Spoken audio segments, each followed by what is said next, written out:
Aaron Slater had always been a man of precision and practicality. As a former engineer with a passion for building and designing, he approached every aspect of life with a meticulousness that others sometimes found overwhelming. After years of working in the demanding world of industrial design, Aaron decided to leave the chaos behind and settle into a quieter life.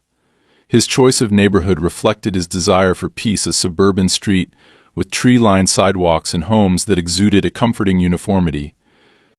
He purchased a modest house at the end of the cul-de-sac, a property he saw as both a retreat and a project. It wasn't just a place to live, it was a canvas for his ideas. One of the first things Aaron tackled was the mailbox. To the average passerby, a mailbox might seem like an unremarkable detail, but to Aaron, it was a symbol of individuality and craftsmanship. Using reclaimed wood and weathered steel, he built a unique, sturdy structure that blended a rustic charm with modern practicality. It stood taller than most mailboxes on the street and featured subtle engravings that gave it character. It wasn't flashy or ostentatious, just a personal touch that represented the care he poured into his home. For Aaron, it was a small but satisfying piece of his larger vision for the property. From the moment the mailbox was installed, it caught the attention of his neighbor, Randall George. Randall was an older man with a gruff demeanor, the kind of neighbor who knew everyone's business and felt entitled to enforce unwritten rules about how things should be done on their street. Randall's house was the largest on the block, a sprawling structure with meticulously trimmed hedges and a driveway that gleamed from frequent power washes. He had lived there for over 3 decades, a self-proclaimed guardian of the neighborhood. And he made it his mission to ensure everything stayed just the way he liked it. It didn't take long for Randall to express his displeasure with Aaron's mailbox. On Aaron's second week in the neighborhood, Randall stopped by uninvited, his posture stiff with authority. "You know, that thing doesn't really fit with the rest of the street," he said, gesturing at the mailbox with a pointed finger. "Most of us stick to standard designs, keeps things looking uniform. You might want to think about replacing it." His tone carried an edge that suggested this was more than a friendly suggestion. Aaron, who had encountered plenty of rigid personalities in his engineering career, smiled politely and replied, "Thanks for the input, but I like it the way it is."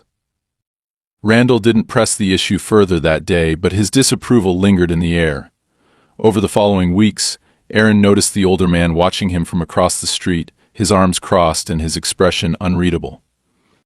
Other neighbors seemed friendly enough, waving as they walked their dogs or tended to their lawns, but Randall's presence was a constant reminder that not everyone welcomed change.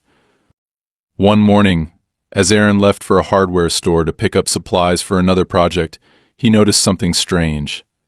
The mailbox was slightly tilted, as if it had been struck by something. Kneeling down, he saw fresh scuff marks on the side and a faint dent on the metal base. At first, he dismissed it as an accident. Perhaps a delivery driver had misjudged their turn or a cyclist had clipped it. He straightened the mailbox, dusted it off, and moved on with his day. But the thought gnawed at him, could it have been deliberate? A week later, the situation escalated. Aaron woke up to find the mailbox knocked completely off its foundation, lying several feet away from where it had been. The base was cracked, and the wood was splintered beyond repair. Frustration bubbled up as Aaron surveyed the damage. This wasn't an accident, it was intentional. Someone had gone out of their way to destroy something he had carefully crafted, and he couldn't ignore the implications. His mind immediately went to Randall. The man's disdain for the mailbox had been clear, but would he really stoop to such petty vandalism? Aaron shook his head, unwilling to make accusations without evidence. Determined not to let this incident deter him, Aaron decided to rebuild the mailbox. This time he opted for a design that was not only aesthetically pleasing but nearly indestructible. Using reinforced steel and concrete, he constructed a new structure that could withstand almost anything short of a wrecking ball. It wasn't just about practicality anymore, it was a statement.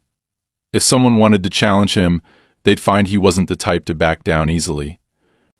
As Aaron installed the new mailbox, he felt a mixture of satisfaction and defiance. Neighbors slowed down as they drove past, some nodding in approval, others clearly curious about the reinforced design. Randall, however, made no effort to hide his irritation. He stood at the edge of his driveway, arms crossed as usual, muttering something under his breath as he stared at Aaron's handiwork.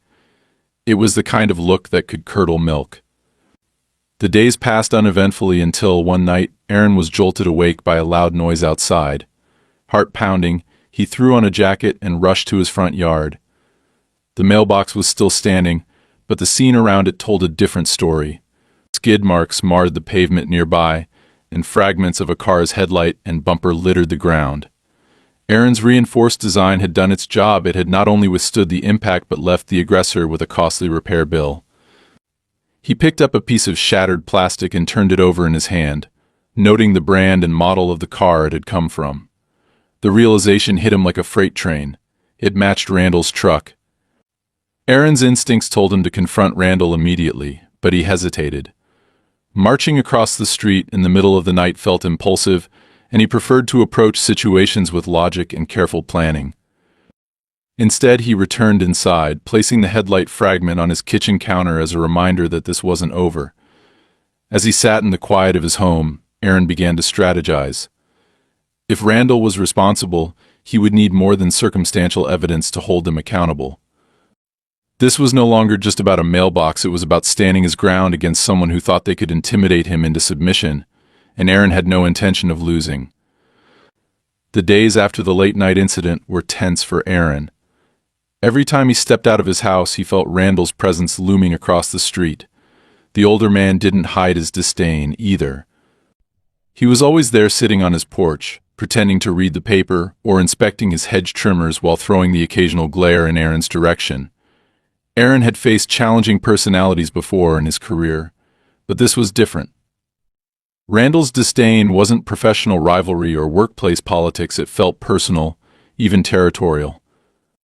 Aaron didn't want to escalate the situation prematurely, but he couldn't shake the thought that Randall's truck might have been the one that slammed into his reinforced mailbox. The fragment of a headlight casing sitting on his kitchen counter taunted him as a silent clue. Yet he knew confronting Randall without undeniable proof would only make things worse. The man already seemed ready for an argument at a moment's notice, and Aaron had no intention of giving him the satisfaction. Determined to focus on practical solutions, Aaron decided to investigate more calmly. He visited the auto repair shop a few blocks from the neighborhood under the guise of needing advice about his own car. After a friendly chat with the mechanic about brake wear and engine maintenance, Aaron casually mentioned a damaged headlight he'd found near his property. "You ever seen something like this?" he asked, pulling out the broken piece he'd collected that night. The mechanic examined the fragment briefly, rubbing his grease-streaked hands on a rag. "Yeah, looks like this came from an F-150. Pretty common truck around here. You think someone hit your car or something?" Aaron shook his head. "Not my car, my mailbox. Late night hit and run, I guess. You had any customers come in with headlight damage recently?" He kept his tone light, as though it was just small talk. The mechanic raised an eyebrow. "Well, if it's from an F-150, I'd say that narrows it down a bit. I can't say for sure, but I did have someone come in last week, asking about replacing a headlight and a cracked bumper. Older guy, lives around here. Didn't catch his name, though." Aaron didn't need the name, he already knew who the mechanic was talking about.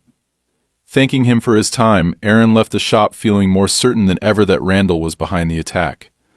Still, knowing it and proving it were two very different things. He would need to approach this carefully. The next day, Aaron noticed something new. A bright yellow envelope was tucked into his mailbox, its garish color standing out sharply against the muted tones of the steel structure. Pulling it out, he realized it wasn't an advertisement or an ordinary piece of mail. Instead, it was an anonymous letter, hastily typed on cheap paper. "Your mailbox is a hazard. It's only a matter of time before someone gets seriously hurt. Do the right thing and take it down before there's another accident." Aaron read the note twice, his brow furrowing. There was no signature, no clear indication of who had sent it, but the message was clear: someone didn't like his mailbox, and they were willing to threaten him to get their way. He immediately suspected Randall. Who else would care so much about a simple structure on someone else's property? But again, he had no proof. The anonymous nature of the letter was calculated. It left no fingerprints, no trail, just an uneasy warning. Instead of reacting impulsively, Aaron decided to document everything. He took a photo of the letter and stored it with the evidence he'd already collected.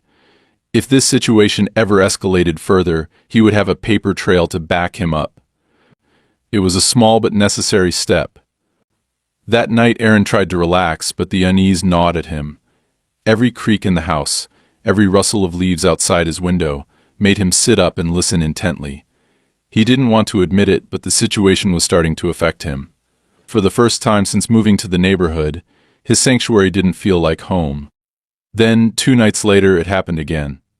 Just after midnight, Aaron was jolted awake by the sound of screeching tires and a loud metallic clang. Heart racing, he jumped out of bed, grabbed his flashlight, and ran outside. The reinforced mailbox stood unscathed, its steel construction undamaged by whatever force had struck it. But the scene around it was telling. Skid marks marred the street, and more fragments of broken plastic and glass lay scattered across the pavement. Aaron scanned the area with his flashlight, but whoever had caused the damage was long gone. He crouched down to inspect the debris, picking up a piece of shattered tail light this time. The pattern on the red plastic was identical to the headlight fragment he'd found earlier. Once again, his suspicions zeroed in on Randall's truck. But what truly caught Aaron's attention was a fresh set of tire marks leading away from the scene. They matched the width and tread of Randall's truck, and the trail led directly to his driveway. The pieces were falling into place. As Aaron stood there, piecing everything together, he heard the faint sound of a door creaking open. Looking up, he saw the silhouette of Randall standing on his porch, his arms crossed and his posture confrontational. "You out here playing detective?" the older man called out, his voice laced with mockery. Aaron didn't respond immediately. Instead, he pocketed the tail light fragment and straightened up, meeting Randall's glare with calm resolve. "Late night for you, isn't it?" Randall added, a smirk tugging at the corner of his mouth. Aaron took a step closer, his tone measured but firm. "You wouldn't happen to know anything about these tire marks or the broken glass, would you?" Randall shrugged nonchalantly. "Not my problem if people around here don't know how to drive. Maybe you should think about putting that thing somewhere safer." Aaron clenched his jaw, suppressing the urge to escalate the situation. He knew what Randall was doing, trying to provoke him into a confrontation. Instead, he simply said, "I'll let the authorities decide what to do with the evidence." Randall's smirk faltered for a split second before he regained his composure. "Suit yourself," he said, turning to go back inside. That was the moment Aaron realized the conflict was far from over. Randall wasn't just being petty, he was actively trying to assert dominance, to remind Aaron that he didn't belong in this neighborhood. It wasn't about the mailbox anymore, it was about control. Determined to protect his property and his peace of mind, Aaron decided it was time to escalate things on his own terms. The next morning, he called his lawyer, explaining the situation and sharing the evidence he had collected so far. The lawyer listened carefully, then advised Aaron to file a formal report with both the police and the local neighborhood committee. "The more documentation you have, the stronger your case will be," the lawyer said. Aaron agreed and spent the rest of the day compiling everything: the photos of the damage, the letter, the fragments of Randall's truck, and even a map of the tire marks leading from the mailbox to Randall's driveway. If Randall wanted a fight, Aaron was prepared to take it to the next level. What Randall didn't know, however, was that Aaron wasn't just going to react defensively anymore. He was going to play smart, using every tool at his disposal to ensure that this feud ended on his terms. The battle for the mailbox had become something bigger, a fight for respect and the right to live peacefully in his own home, and Aaron wasn't about to lose. Aaron's decision to escalate the situation in a measured, calculated way felt right, but it didn't make things any less tense. Over the following days, he filed a formal report with the police, carefully detailing the series of incidents, from the destruction of his original mailbox to the repeated attempts to damage the new one.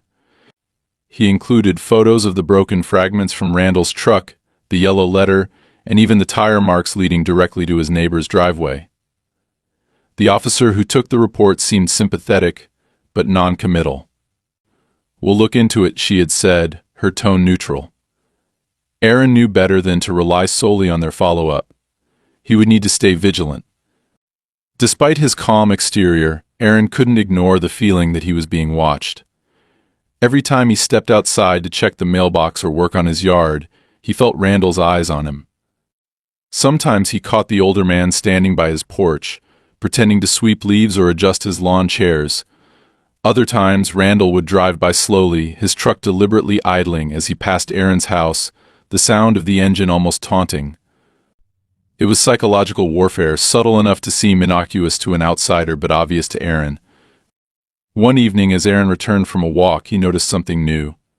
The reinforced mailbox, which had stood unshaken through the previous incidents, now had fresh scratches along one side. The metal was sturdy enough to resist dents, but the scratches were deep and deliberate, as though someone had taken a heavy tool to it. Aaron knelt to inspect the marks, his frustration mounting. Whoever had done this wasn't just attacking the mailbox anymore, they were trying to provoke him. That night, Aaron reviewed the evidence he had collected so far. It was clear that Randall wasn't going to stop, but what bothered Aaron more was the escalation in the neighbor's behavior. This wasn't just about a petty grudge over a mailbox, it was becoming a dangerous obsession. The scratched mailbox was proof that Randall or someone working on his behalf wasn't content to let things settle. They were testing him, waiting to see how far they could push before he snapped. Aaron wasn't going to give them the satisfaction. The next day, Aaron decided to fortify his defenses even further. He had already reinforced the mailbox, but now he wanted to ensure he would know immediately if anyone tampered with it again. Drawing on his engineering background, he installed a motion-activated sensor system around the base of the mailbox. The system would send an alert to his phone and activate a loud alarm if it detected unusual movement. It wasn't just about catching Randall in the act, it was about sending a message that Aaron wasn't going to be an easy target. That night, the alarm went off. The loud, piercing sound shattered the stillness of the suburban street, jolting Aaron awake.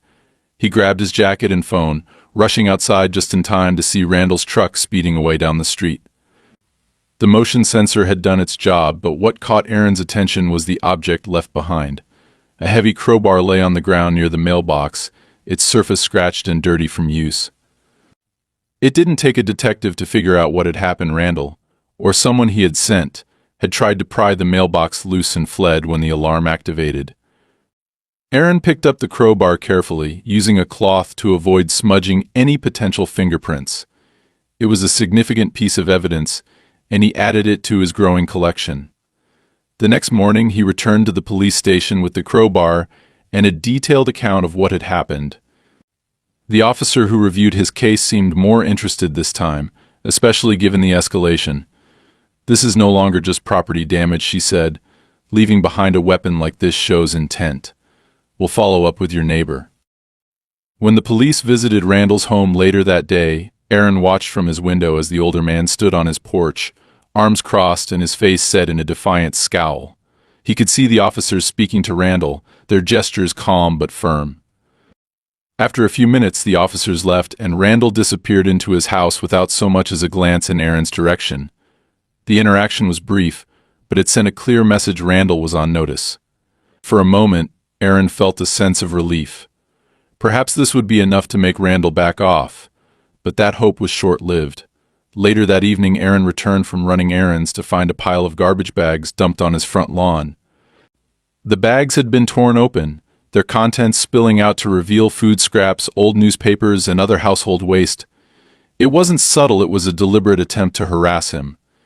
Furious, Aaron grabbed his phone to take pictures, documenting yet another act of vandalism. As Aaron cleaned up the mess, he realized he couldn't do this alone. The police were involved now, but he needed more support. That night, he reached out to a lawyer, explaining the situation in detail. The lawyer, a no-nonsense woman named Claire Harding, listened carefully and didn't mince words. "You're dealing with a bully," she said. "People like him thrive on intimidation, but they crumble when confronted with legal consequences. We'll file a restraining order and document every incident moving forward. If he crosses the line again, we'll take him to court." With Claire's guidance, Aaron felt more prepared to handle the situation. Over the next few days, he continued to document everything: every glare from Randall, every time the truck idled outside his house, and every piece of garbage that mysteriously appeared on his lawn. He also began reaching out to other neighbors, subtly asking if they had ever experienced similar issues with Randall. To his surprise, several of them admitted to having problems with the older man. One neighbor, an elderly woman named Mrs. Collins, recounted how Randall had once demanded she cut down a tree in her yard because it blocked his view. Another neighbor shared a story about Randall filing baseless noise complaints against their teenage son. These conversations revealed a pattern. Randall had been using intimidation tactics against the neighborhood for years, and most people had simply chosen to avoid confrontation. But Aaron wasn't like most people. He saw an opportunity not just to stand up for himself, but to challenge the status quo Randall had imposed on the street. If he could gather enough support from his neighbors, he could expose Randall's behavior for what it was: harassment disguised as authority. As Aaron prepared to take the next steps, he couldn't shake the feeling that the situation was building towards something bigger. Randall wasn't the type to back down quietly, and Aaron knew he needed to stay one step ahead. The reinforced mailbox, the motion sensors, the legal advice, all of it was just the beginning. Randall had turned this into a battle of wills, and Aaron was determined to win. Not just for himself, but for everyone on the street who had endured Randall's bullying for far too long. Aaron's efforts to fortify his defenses and gather evidence were paying off, but the battle with Randall was far from over. If anything, the older man's behavior grew more erratic after the police visit. For a few days there was an uneasy calm in the neighborhood. Randall seemed to be lying low, no longer glaring from his porch or idling his truck by Aaron's property, but Aaron knew better than to assume it was over. He'd dealt with enough stubborn personalities in his life to recognize when someone was regrouping for another attack. The calm ended one evening when Aaron came home to find a hand-drawn sign planted at the edge of his property. In large, bold letters, it read, "Dangerous structure, remove immediately." The sign was attached to a flimsy wooden stake, hastily hammered into the ground. Nearby, another pile of trash had been dumped, this time with the added insult of broken glass scattered across his driveway. Aaron sighed, taking photos of the scene before carefully removing the sign. It was obvious who was behind it, but Randall's cowardice in refusing to confront him directly only added to Aaron's frustration. That night, Aaron decided it was time to speak with his neighbors more openly. He had already learned from a few of them that Randall had a history of antagonizing people on the street, but now he needed to know if anyone had witnessed anything related to the latest incidents. He started with Mrs. Collins, the elderly woman who had shared her story about the tree. When Aaron knocked on her door, she greeted him warmly, offering him a cup of tea as they sat in her living room. "I saw someone out by your driveway last night," she said when Aaron mentioned the sign. "It was dark, but I recognized that truck of his. He was out there with a flashlight, fiddling with something. I didn't think much of it at the time, but now I see what he was up to. That man has always been a troublemaker. I've lived here for 30 years. And he's been nothing but a nuisance to everyone." Mrs. Collins' account was helpful, but Aaron knew it wasn't enough to act on. He needed more witnesses, more voices to support his claims. Over the next few days, he knocked on more doors, gradually building a picture of Randall's behavior. Some neighbors were hesitant to get involved, not wanting to stir up trouble. Others were eager to share their grievances, recounting years of petty harassment and bullying. One neighbor, a younger man named Kyle, told Aaron about an incident where Randall had confronted him over the color of his house's front door. "He showed up one day with a paint sample and told me my door didn't match the aesthetic of the neighborhood," Kyle said, shaking his head. "I thought he was joking, but then he filed a complaint with the city. Luckily it didn't go anywhere, but the guy's relentless when he wants something." As Aaron listened to these stories, he realized just how deep Randall's need for control went. The older man wasn't just targeting him, he had spent years trying to impose his will on everyone around him. The difference now was that Aaron wasn't willing to back down. He wasn't just fighting for his mailbox anymore, he was standing up to a man who had bullied an entire community into submission. With the support of several neighbors, Aaron decided to take action. He filed a formal complaint with the local municipality, outlining Randall's pattern of behavior and attaching statements from those willing to come forward. The complaint included detailed accounts of Randall's harassment, the vandalism of the mailbox, and the anonymous letter threatening Aaron to remove it. Aaron also submitted the evidence he had collected so far: photos, tire marks, and even the crowbar left behind during the failed attempt to destroy the mailbox. The municipality's response was slow, but they eventually sent an inspector to evaluate the situation. Aaron was home when the inspector arrived, a no-nonsense woman named Diane, who introduced herself with a firm handshake. She examined the mailbox, noting its reinforced design and the scratches from previous attacks. "This is clearly a sturdy structure," she said. "There's nothing unsafe about it. If anything, it's one of the most secure mailboxes I've seen." Aaron explained the history of the conflict, showing her the evidence he had gathered. Diane nodded thoughtfully, jotting notes in her clipboard. "It's clear there's more going on here than just a disagreement about a mailbox," she said. "We'll look into this further, but I'd recommend keeping track of anything else that happens. Documentation is your best friend in situations like this." That evening, Aaron felt a small sense of vindication. The inspector's visit wasn't a solution, but it was a step in the right direction. He hoped that the municipality's involvement would put additional pressure on Randall to back off. However, as the days passed with no further action, Aaron's optimism began to wane. He knew Randall wouldn't give up so easily. His suspicions were confirmed when, late one night, the motion sensor alarm went off again. This time, Aaron didn't rush outside immediately. Instead, he pulled up the live feed from his security cameras, which he had recently installed to cover the mailbox and surrounding area. On the screen, he saw Randall's truck parked a few feet away, its headlights off. A figure, Randall himself, was crouched by the mailbox, holding what looked like a wrench. Aaron's heart pounded as he watched Randall attempt to loosen the bolts securing the structure to its concrete base. Aaron quickly called the police, explaining the situation and emphasizing that Randall was caught in the act. "He's still out there," Aaron said, keeping his voice low. "Please send someone quickly." To his relief, the police arrived within minutes. Aaron watched from his window as two officers approached Randall, their flashlights cutting through the darkness. Randall stood up, feigning surprise as though he had just been out for a stroll. The officers weren't buying it. After a brief exchange, they escorted Randall back to his house, warning him not to trespass on Aaron's property again.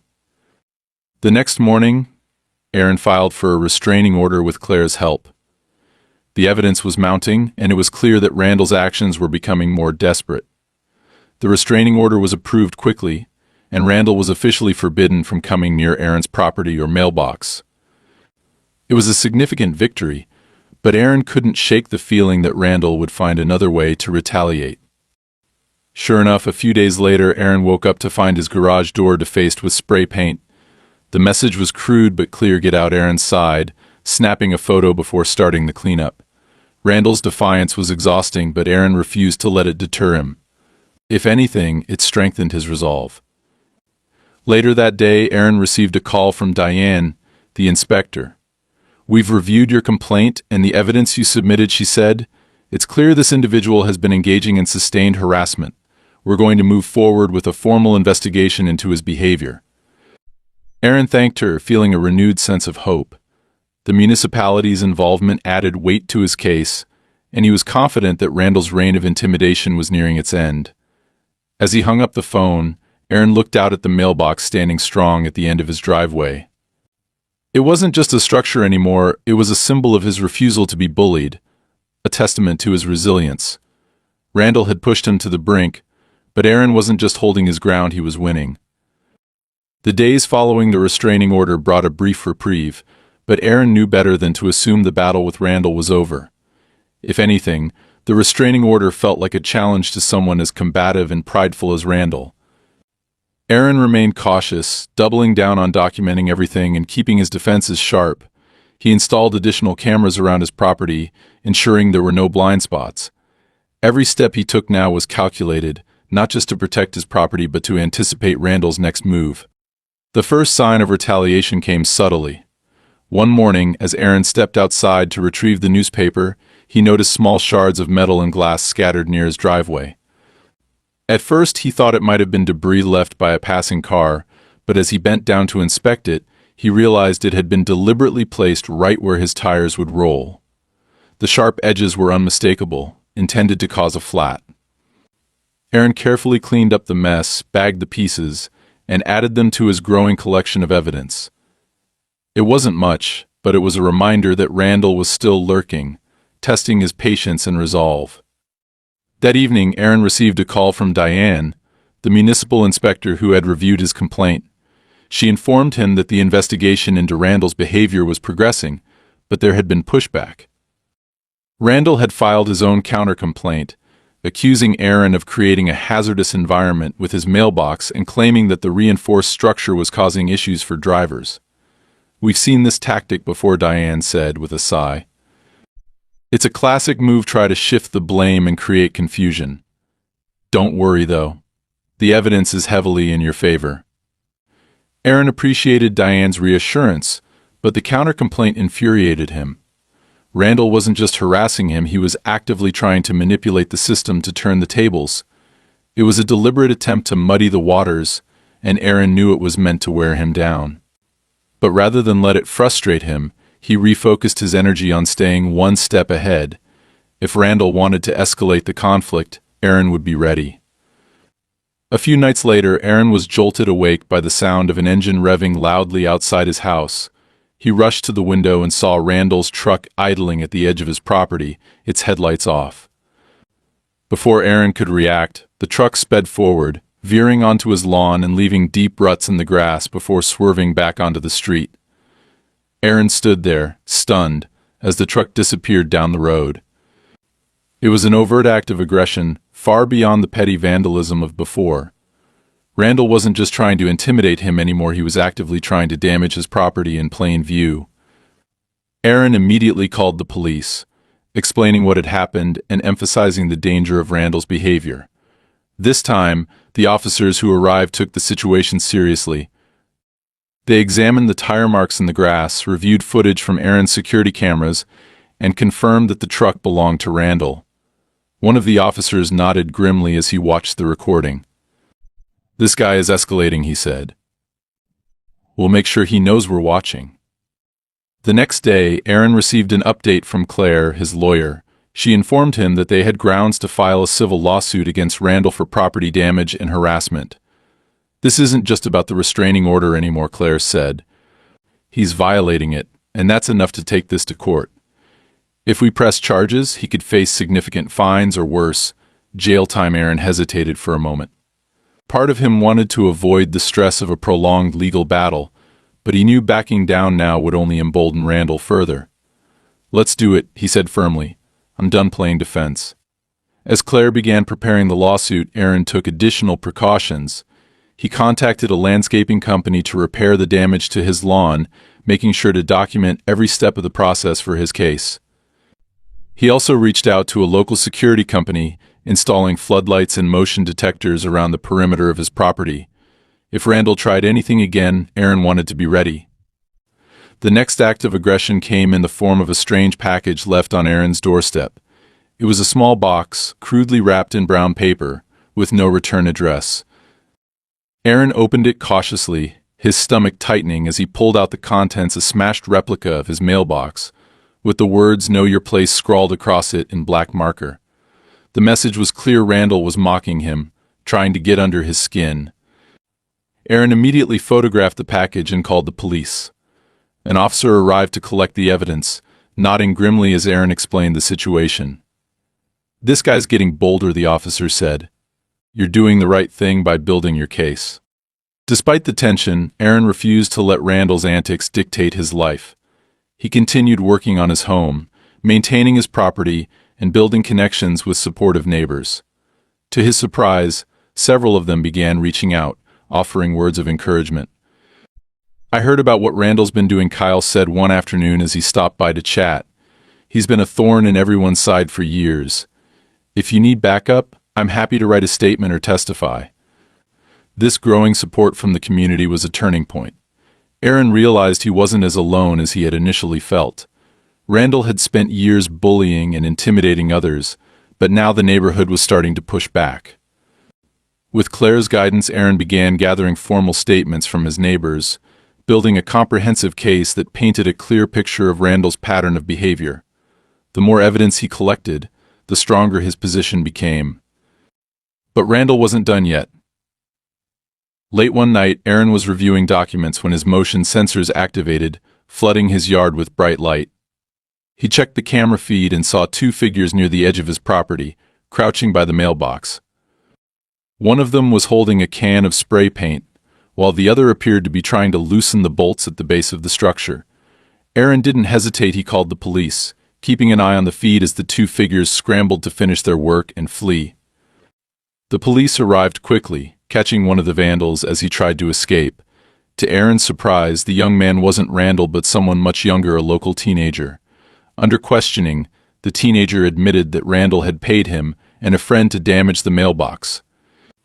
The revelation was a bombshell. Not only did it confirm Randall's involvement, but it also added a new layer to the case. He was actively recruiting others to do his dirty work. Claire was thrilled with the development. "This is exactly what we needed," she said when Aaron told her the news. "It's no longer just your word against his. We have witnesses, evidence, and now testimony from someone he manipulated. Randall's not going to be able to wriggle out of this." As the lawsuit progressed, Aaron felt a renewed sense of determination. Randall had tried to break him, to make him feel powerless, but Aaron had turned the tables. With the support of his neighbors, the backing of the police, and the guidance of Claire, he was no longer just defending his property. He was standing up to years of unchecked bullying. Randall's reign of intimidation was crumbling, and Aaron was ready to see it through to the end. The lawsuit against Randall marked the tipping point in Aaron's long battle. Over the weeks that followed, the case gained momentum as Claire meticulously built their argument. The incident with the teenager who confessed to being paid by Randall was a significant turning point.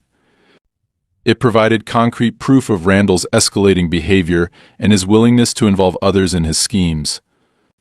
Between the restraining order violations, the property damage, and the documented harassment, Randall's once untouchable position as the self-proclaimed enforcer of the neighborhood's standards was unraveling. When the court date finally arrived, Aaron felt a mix of anticipation and nervous energy. He'd spent months dealing with Randall's relentless provocations, and now it was time to bring everything into the open. The courtroom was a small, quiet space, but the tension inside was palpable. Randall sat at the defendant's table, his usually smug expression replaced by a scowl. His lawyer, a disheveled man who seemed unprepared for the mountain of evidence Claire had compiled, shuffled through papers with a look of growing concern. Aaron, by contrast, felt a surge of confidence as Claire laid out their case. She presented a comprehensive timeline of events, starting with the destruction of the first mailbox and leading up to the most recent incident with the hired vandals. Photos of tire marks, shattered headlight fragments, the anonymous letter, and the spray-painted replica mailbox were displayed for the court to see. The evidence was overwhelming, but what truly solidified their position were the testimonies. First, Mrs. Collins took the stand, her voice steady despite her age. She described witnessing Randall's truck parked by Aaron's property late at night, detailing his suspicious behavior with the flashlight. Her words painted a picture of a man who operated under the cover of darkness, hoping no one would notice. Next came Kyle, the younger neighbor, who testified about Randall's history of confrontations and baseless complaints. "He's been harassing people on this street for years," Kyle said firmly. "Aaron's just the first person who's actually stood up to him." But the most damning testimony came from the teenager who had been caught vandalizing the mailbox. With a mix of shame and defiance, he recounted how Randall had approached him and his friend, offering cash to send a message to Aaron. He said it wasn't a big deal, the teenager admitted.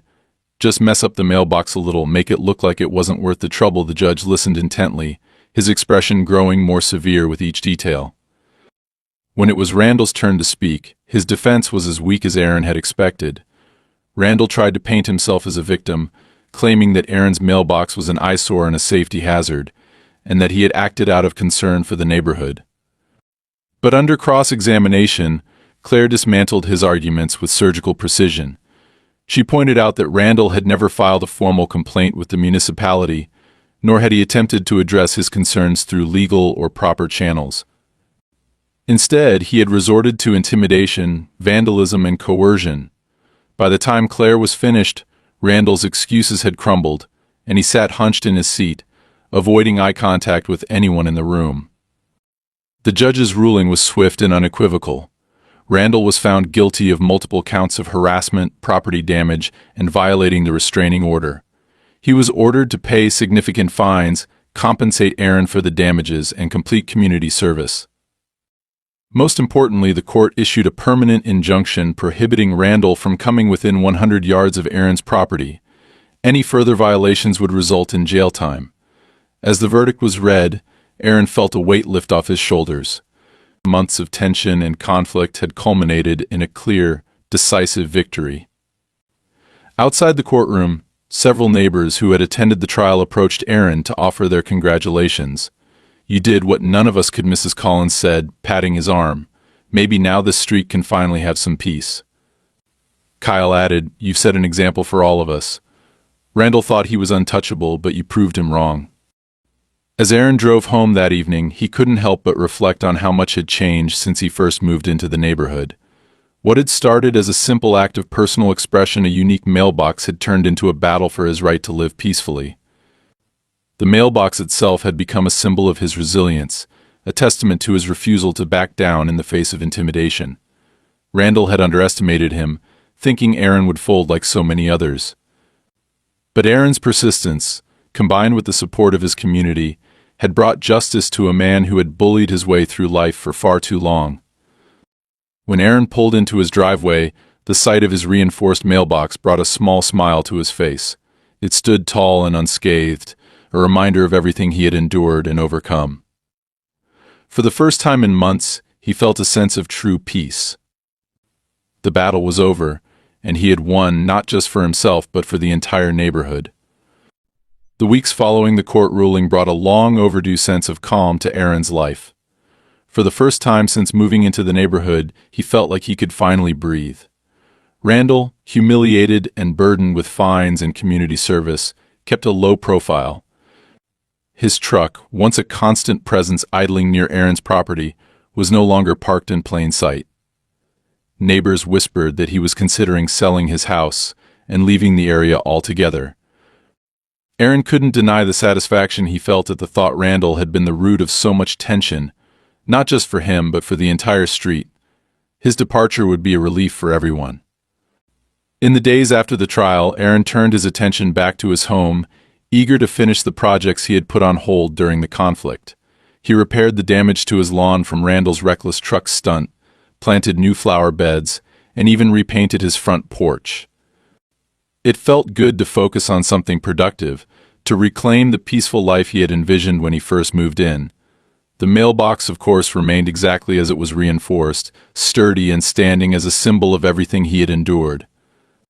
Aaron considered making a few cosmetic updates to soften its appearance, but ultimately decided against it. It was perfect as it was a reminder that sometimes strength and resilience were more important than appearances. The change in the neighborhood was palpable. Neighbors who had once avoided confrontation with Randall now stopped by to chat with Aaron or wave as they passed. Mrs. Collins baked him a loaf of banana bread as a thank you, and Kyle invited him over for a barbecue, saying, "You're the reason this street feels normal again." Slowly but surely, Aaron felt himself becoming part of the community, something he hadn't expected when he first moved in. The isolation he had felt during the months of conflict faded, replaced by a growing sense of connection and camaraderie. One evening, as Aaron was watering his front yard, he noticed a moving truck pulling into Randall's driveway. The sight caught him off guard. Randall hadn't said a word to anyone about moving, but it seemed the rumors were true. Aaron watched as movers loaded furniture and boxes into the truck, while Randall stood off to the side, arms crossed and face tight with frustration. Their eyes met for a brief moment, but Randall quickly looked away, refusing to acknowledge him. Aaron didn't feel the need to say anything. Randall's departure was the final chapter in their conflict, a quiet resolution that didn't require words. As the moving truck pulled away, Aaron couldn't help but feel a sense of closure. Randall's departure marked the end of an era of tension and hostility on the street. For Aaron, it was more than just the conclusion of a feud. It was proof that standing up for himself had been worth it. He had taken on someone who had spent years intimidating others and had emerged stronger, more confident, and with the respect of his neighbors. To celebrate, Aaron decided to host a small gathering for the street. It wasn't anything extravagant, just a casual evening with drinks and snacks in his backyard. He sent out handwritten invitations to every house on the block, and to his surprise, nearly everyone showed up. The atmosphere was warm and lively, with laughter and conversation filling the air. Mrs. Collins shared stories about the neighborhood's history, while Kyle manned the grill, flipping burgers and handing out beers. Even neighbors Aaron had barely spoken to before the conflict came by to thank him for standing his ground.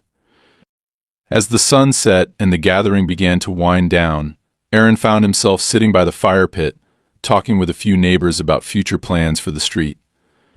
They discussed organizing a community cleanup day, planting flowers along the sidewalks, and maybe even starting a small neighborhood watch group, not out of fear, but to ensure that the sense of unity they were building would last. For the first time, Aaron truly felt like he belonged.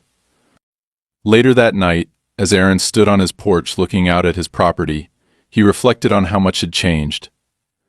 The mailbox stood proudly at the edge of the driveway, a quiet reminder of the struggle he had endured and the victory he had achieved.